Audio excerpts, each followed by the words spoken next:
good life is not just about having money, success, or fame. Its true essence comes from living with purpose, balance, and meaning, and a good life when you find happiness a simple thing like spending your time with your family, helping others, and appreciating what you already have. It's also about growth, learning from mistakes, facing challenges, and becoming a better version of yourself. Each day, a good life doesn't mean a perfect life, but a life where you feel contented, fulfilled, and at peace. In the end, the essence of good life is not about measured by what you own, but how you live, how you love, and how you make a difference in the life of others.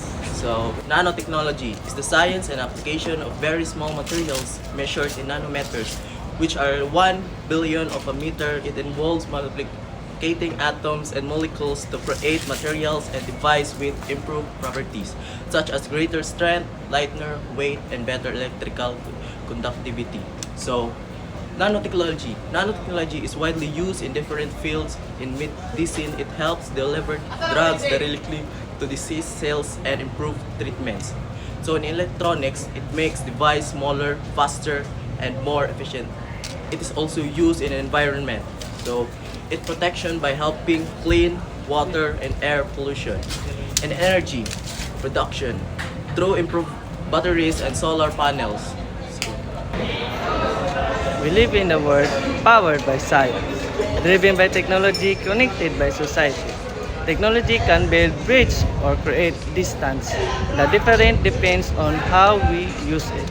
National building is not only work of leaders, it is also the responsibility of students, workers, or innovators and citizens.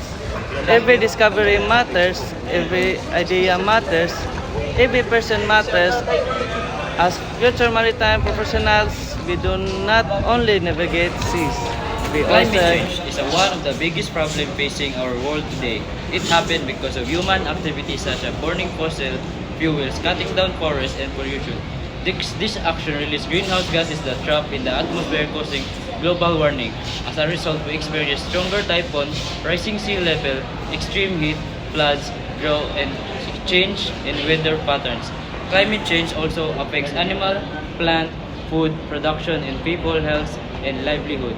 Many communities are already suffering from water shortage and natural disaster by climate change. We can help by reducing its effects by saving energy, reducing waste, recycling planting materials, and using cleaner resources of energy. We should also avoid too much plastic use and conserve water whenever possible. Even small action within done by many people can create a positive impact if we work together and care for the environment.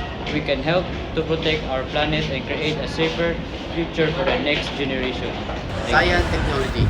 Science and technology have changed the way we live, communicate, and understand the world. From medical discoveries to modern communication, they make life easier and help society grow. However, science technology should always serve the human person, not replace human value. As a member of science, we must use technology responsibly and ethically. While innovation brings progress, we should always protect human dignity, respect one another, and care for the environment. Technology becomes meaningful only when it improves people's lives and promote the technology goods. In the end, the true measure of progress and not only how advanced our technology becomes, but also how it helps humanity become wiser, kinder, and more united.